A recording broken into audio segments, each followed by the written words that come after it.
what causes, what makes certain people prone to cancer and others not. I mean, I have a family member who's had 3 types of cancers, like 3 Yeah. different cancers at a fairly young age, and it's like, why this person ends up with 3 different types of cancers, and then some of us never get cancer. Yeah.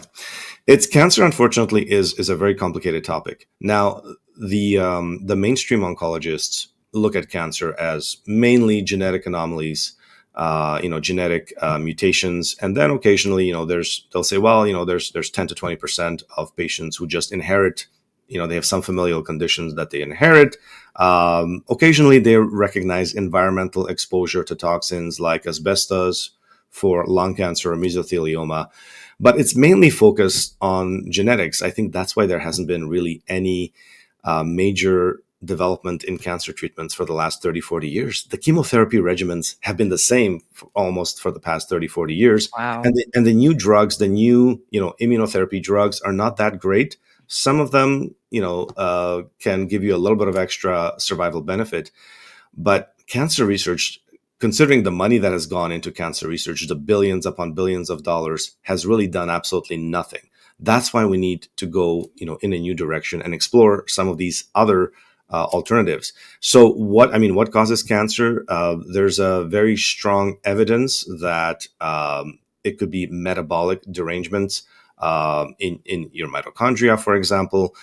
So there's the metabolic theory of cancer. Again, it's not the answer. It's not the complete answer, because if you could, let's say, fix your cancer situation, just by switching to a keto diet or switching to a particular diet, we would see that, and we don't see Right. that.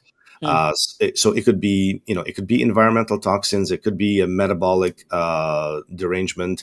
Another thing that's come up, and this is with the work of Dr. Sabine Hazan, is that she's looked at the gut microbiome, and she has Wow. seen destruction of bifidobacteria, for example, in many cancer patients, and overgrowth of the bad bacteria in the gut. So the gut microbiome does play, I think, a significant role, and we're going to learn more about that in the coming years. So there's that aspect to it as well. Does ivermectin do anything to the bacteria in the gut? It does, and so I got to tell you about this. This is very interesting. So the COVID-19 vaccines, Dr. Hazan has found, and she actually was the first one to discover this. The COVID vaccines, in many cases, completely destroy the good gut bacteria, the bifidobacteria, Hmm. and that can lead to all kinds of health problems.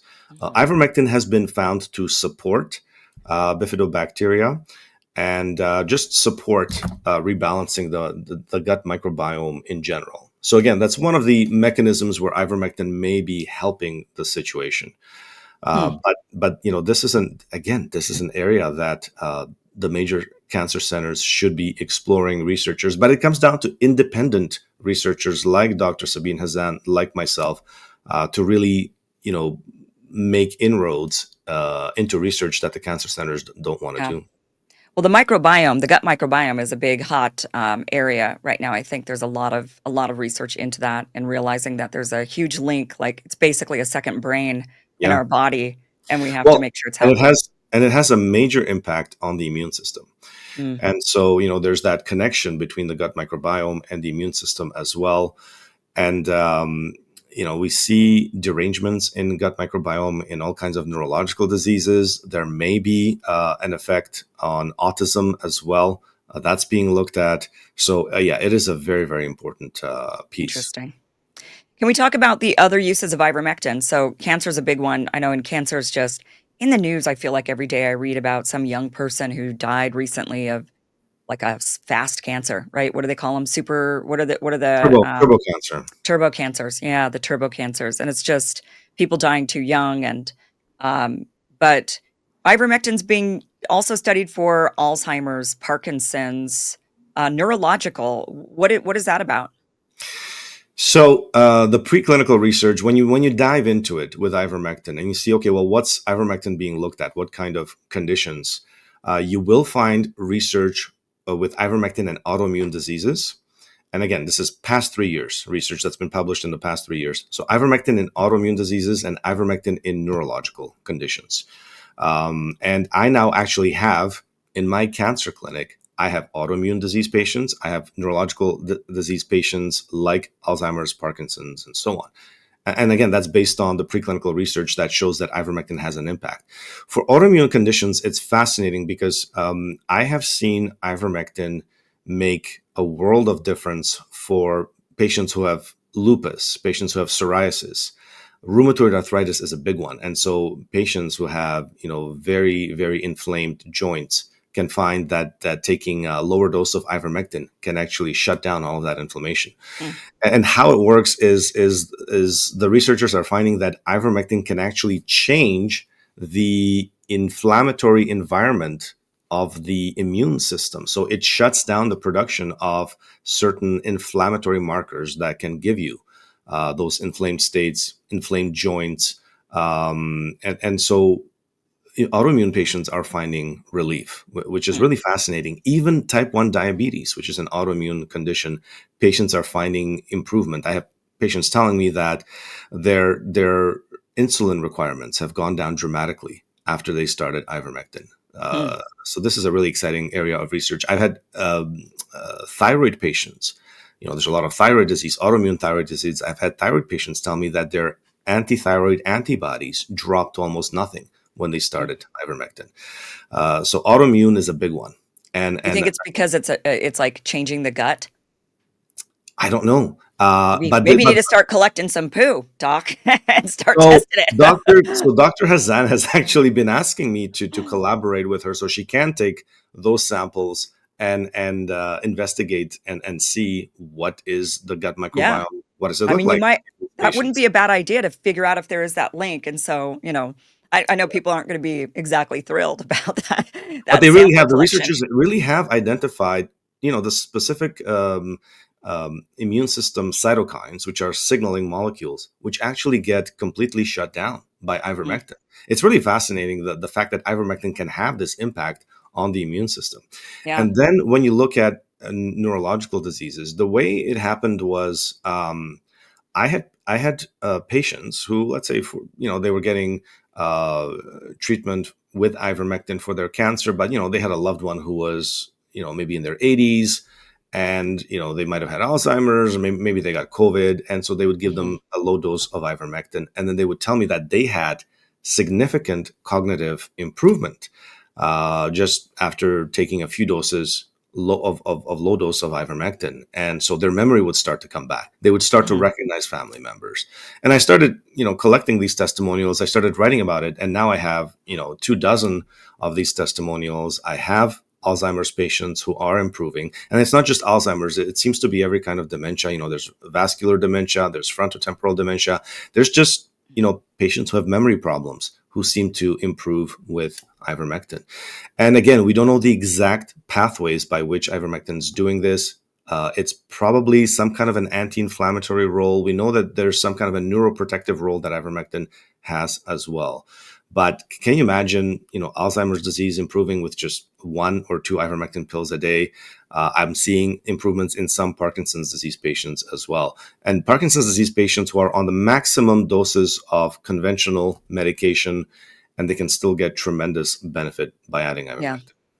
I do have to ask you about this because on Twitter, I follow you on or X, I guess is what we call it now. I follow you on X, and I'm mostly interested in Parkinson's treatment because I have a family member with Parkinson's.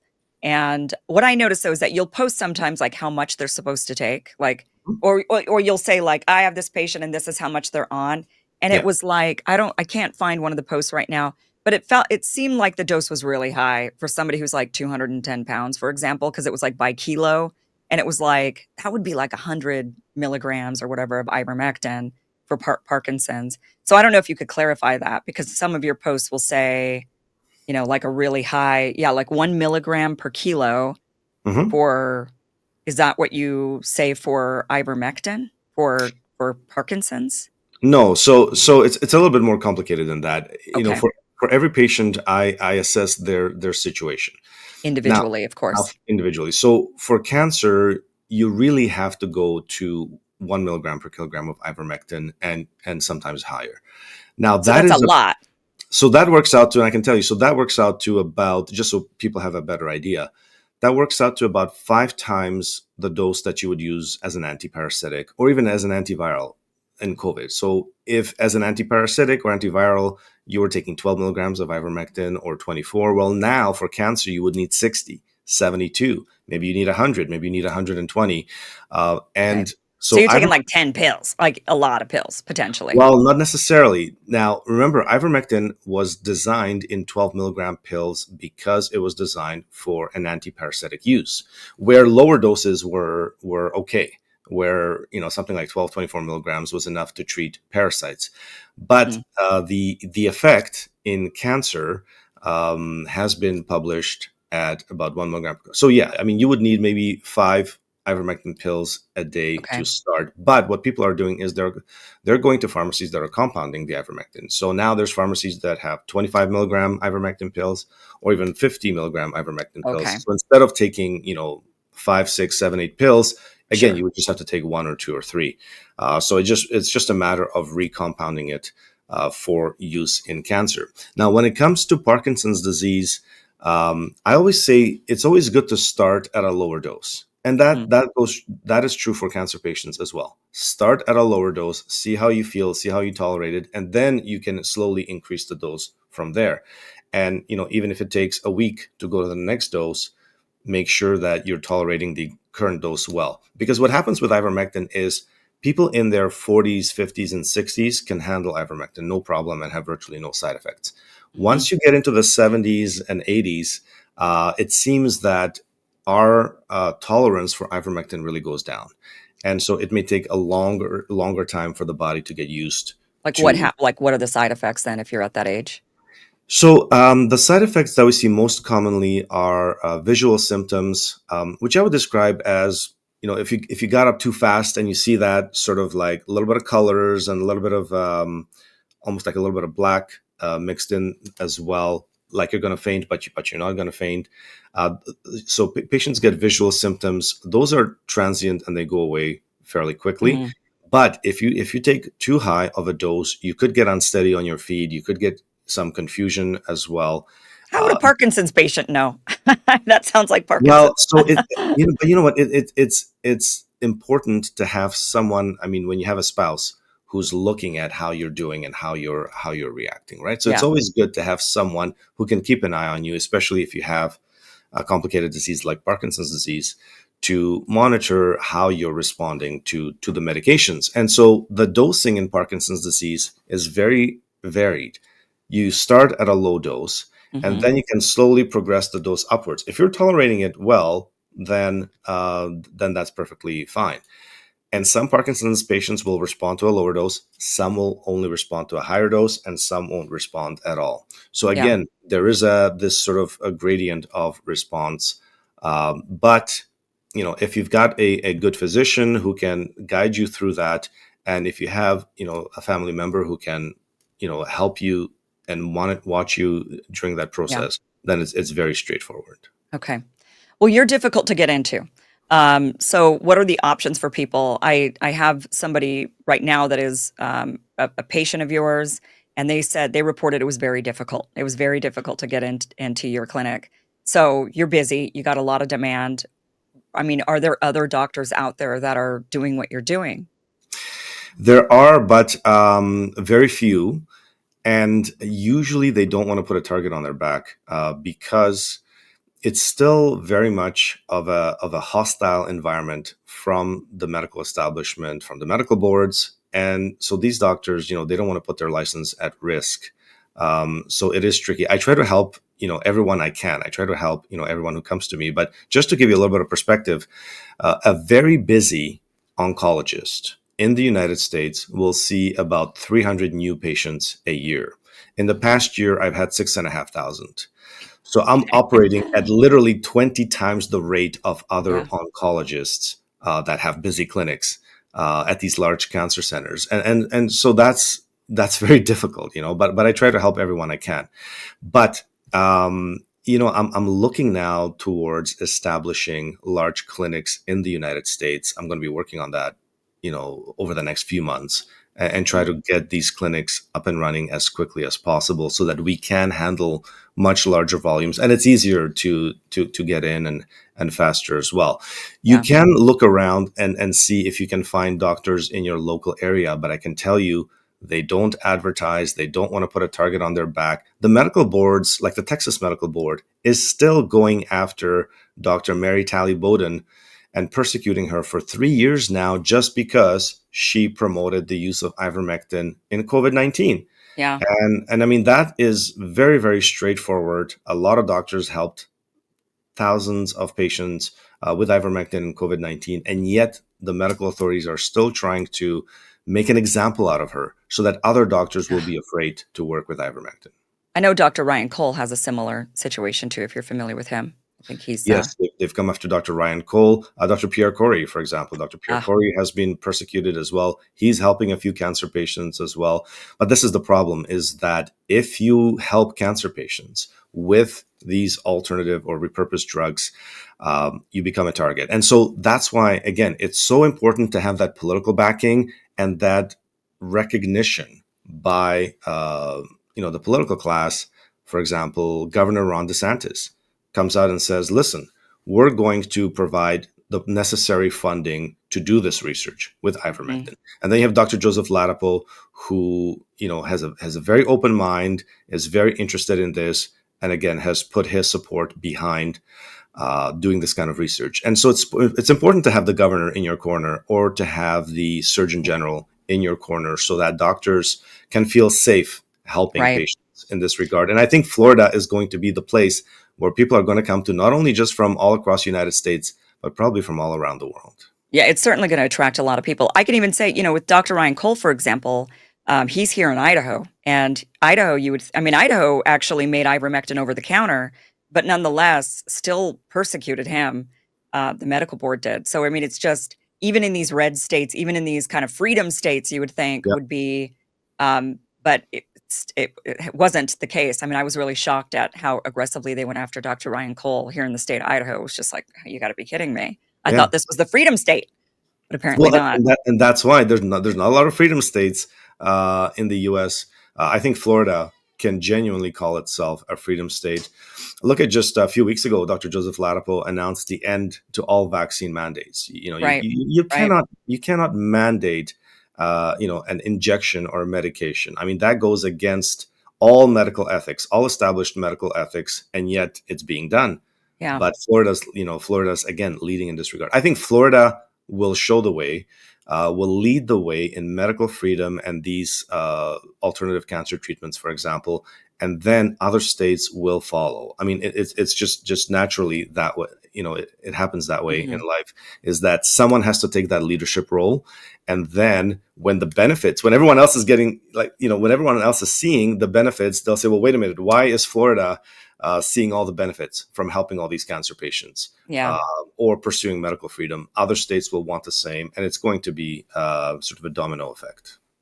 Well, we can certainly hope, that's for sure. Dr. William Makis, so where can people I know you're very busy, but where should they go either to contact you or to get more information? Following you on X is great. I do have your profile down below so people can follow you. You do put a lot of information on X, but where else can people go?